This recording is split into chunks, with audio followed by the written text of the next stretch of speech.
What's up, guys? I know it's been a while since I've done a video. I've been pretty busy, but I don't want to dilly-dally on all the stuff that's been going on. I want to get right to the point. So, I've got a lot of math here, and I'm going to shortly explain what all this means here in a moment. But the point of this video is to discuss why I'm not going the route of the 3-speed munchy transmission that the truck would have had from the factory, and why I'm going with a 5-speed transmission, a more modern transmission with it than factory. I guess to kind of sum everything up, some of the main reasons I'm getting a new transmission is the transmission I'm going for will be easier to get parts for, easier to have somebody rebuild if I wanted somebody else to rebuild it, a lot easier to live with, and have just a lot more to work with, and it'd be a lot more dependable as well. The original 3-speed transmissions, the column shift transmissions that these trucks would have had from the factory would have been decent. They're pretty tough, but they whine a lot.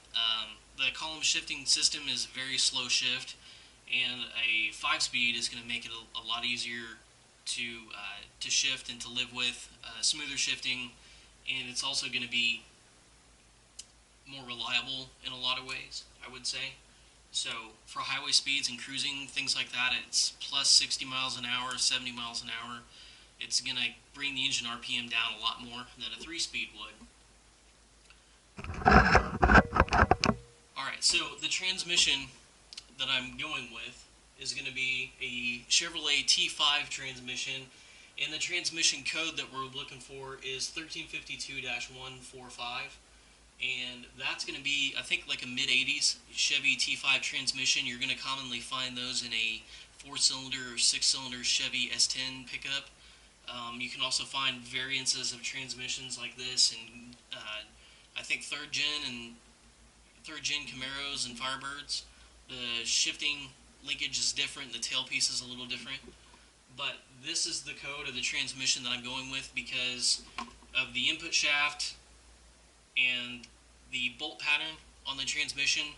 You have to do a little bit of modifying, but it's almost a direct bolt up to the bell housing of the 235 that I'm putting in the truck. So that's why I'm going with it.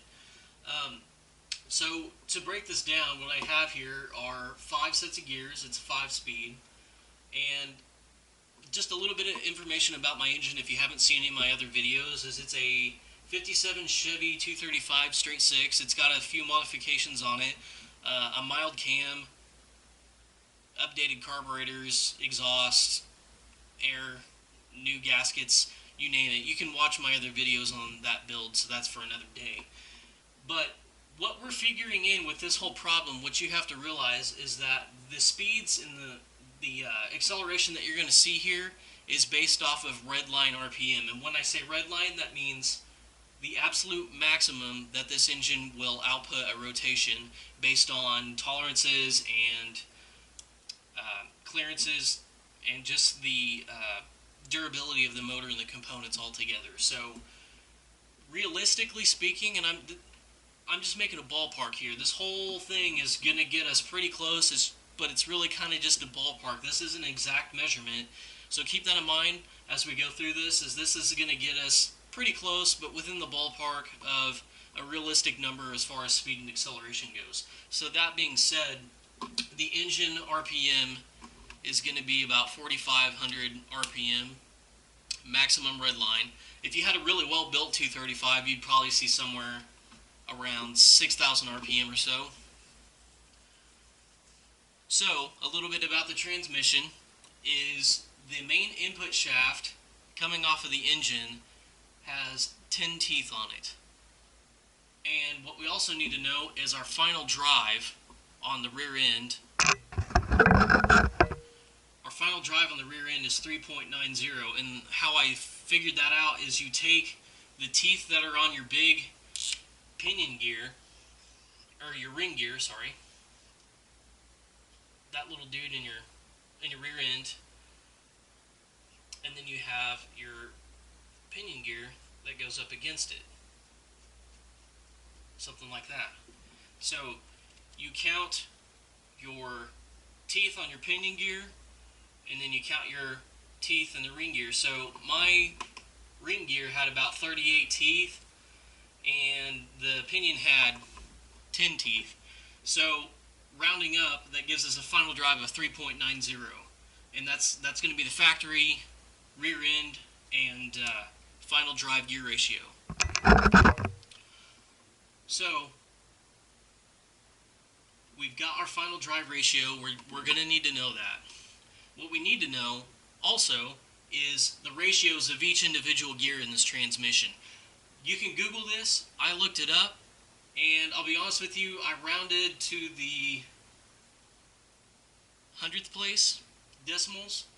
So what I was able to find out with this transmission, this exact transmission, there's more versions of this transmission that have different gear ratios, but for the sake of this problem here, the transmission that I have has got basically 38 teeth, 22, 14, 10, and 7. So that gives us a ratio of 3.76 to 1, 2.8, 1.42 to 1, 1 to 1, and 0.72 to 1. And how I figured that out is you take your input shaft teeth, the amount of teeth 10, and you basically divide the amount of teeth here. So when you put those together, basically this is what you're going to get.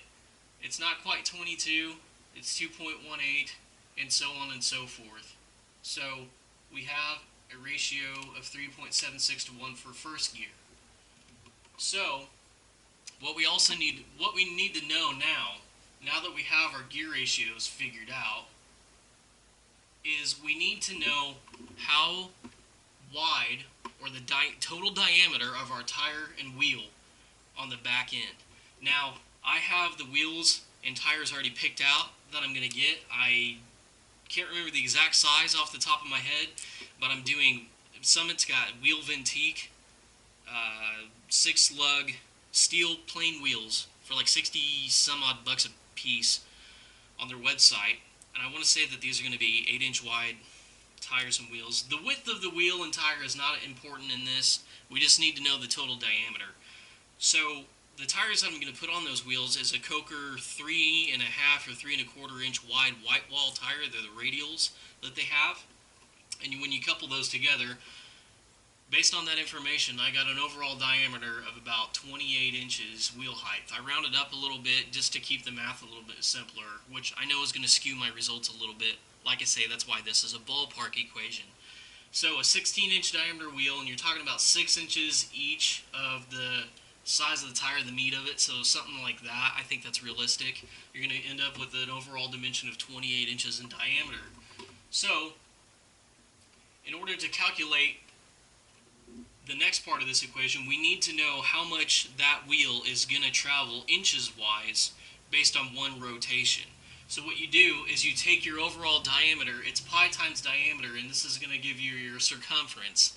So 28 inches times 3.14 is 95.2 inches. So that's how much our inches are traveled with one tire rotation. So we need to know that. Alright, so what we have is RPM to tire rotation. So basically what this means, based on 10 rotations of the engine, it's going to take 14.7 times for the engine to rotate to turn the tire one time. That's what this is telling us. So in first gear, the engine is going to have to rotate 14.7 times to get the rear wheel to rotate one time.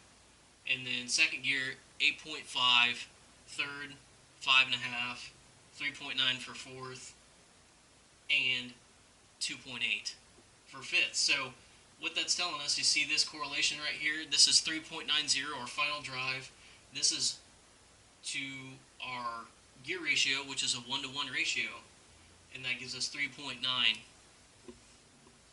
So that fourth gear is our drive gear, which is a 1-to-1 ratio. So if you don't know this, overdrive literally means it's a gear overdrive. So fifth is going to be our overdrive, and it's going to be a gear reduction. So the gear ratio on that is less than 1. It's going to take less turns for the engine to get the wheels to turn, basically.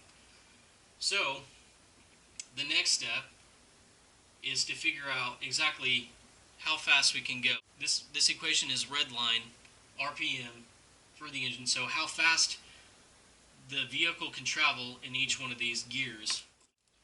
Alright, so for this next step, we want to figure out exactly how fast we're going in each gear at red line, top speed in each gear. This is like bearing shattering close to the limitations of the engine top speed that we're talking about. This is best case scenario, okay? We're not taking into consideration like air resistance, road resistance, the friction on the tires, things like that, aerodynamics of the vehicle. This would be more or less in a vacuum chamber with no air resistance, top speed, providing that my engine could travel that fast. Alright, over here we have a table. And what this is engine RPM to tire rotation. And when I say that, that's how much RPM rotations that the engine is going to have to rotate to get the transmission, the wheel, to rotate one time. So, revolutions per minute to one tire rotation. So in first gear, we have our final drive speed of 3.9, and then our first gear ratio of 3.76 to 1. So we take our gear ratio, multiply it by the final drive speed, and that gives us a number of 14.7. So what that's telling us is it's going to take the engine 14.7 times to spin to get the tires to rotate one time. So in first gear, 14.7 rotations of the engine to get the tire to rotate once. Second gear, we have 8.5, 5.5, 3.9, and 2.8. We need to figure out how much the engine is going to rotate RPMs, rotations per hour, because we're going to have to divide down the mileage in the second part of this equation. So what we have here, to figure that out, what I did is take our 28 inches of tire diameter and multiply that by pi, and that gave us our inches traveled with our tires, so 95.2 inches. So this number will not change because the wheel size does not change as you go along. So the only thing that's subject to change here is more or less our engine RPM and the gear ratio based on what gear you select, first through fifth. And I didn't calculate reverse, but I'm going to say that reverse is going to be, I don't know, for somewhere close to first. If I really wanted to go close to 30 miles an hour in reverse, I could. So to calculate that, we have 4,500 RPM, multiply that by 60 minutes, we get 270,000 rotations per hour. So you take 270,000 rotations per hour, and you divide that by the final drive ratio, which is 14.7, and that'll give us a number of 1,748,571, and that's going to be inches per hour. It's a big number, so if you're calculating this, it's going to be pretty close to correct. When you see something over a million, you're not going to be too far off. So that's inches per hour right here.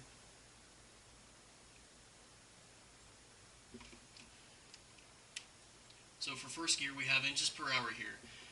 Now, in order to calculate this in miles per hour, we have to figure in how many feet are in a mile and multiply that by 12. So that's going to give our inches per mile, because there's 12 inches in a foot. So to calculate that, put that together, you get 63,360 inches in a mile. And then we take our inches per hour traveled, you divide those together, 1,748,571 divided by 63,360, you get a top speed of roughly 27.6 miles per hour for first gear. Like I say, that's red line, that's at 4,500 RPM. We can go roughly 27.6 miles per hour. Now the same rule applies to the equations down here. So again, we took our rotations per hour and divided it by our final drive, which is the rear end ratio multiplied by the gear ratio, and that's going to give us 8.5. And then we multiply that again by the distance traveled with the wheel diameter, which is 95.2. That stays the same, and that gives us 3,024,000. And we'll divide that by that's inches per hour again, and we'll divide that by inches per mile. So when you figure that up, I've already done the math on this. That's going to give you a second gear final speed of 47.7 miles per hour. Third gear, that's going to give us a top speed of 73.8.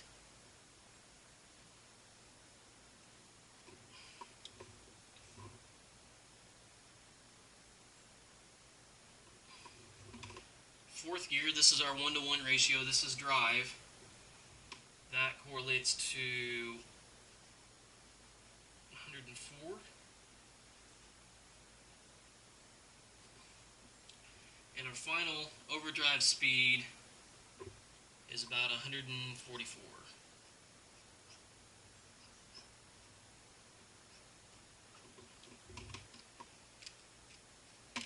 Now this is based on power. We're not figuring torque into this. And I know what some of you are thinking. There's no way that I'm going to be able to get a 54 Chevy with a 235 to go this fast. And honestly, you're probably right. And that's based on this RPM. That's based on 10 teeth and the input shaft. And that's based on this rear end. And a rough estimate of what the diameter of the wheels would be. So that's not calculating air pressure or the weight of the vehicle, things like that. Like I say, this is ideal conditions, and this is a ballpark. To be honest with you, I could probably get the truck up to about 120, 115 if I'm lucky. Will it hold together at those speeds? I have no idea. Probably not. It's about 60 some odd years old, so I'm going to say probably not. But knowing that with these gear ratios and the stock rear end, I could get somewhere close to that speed.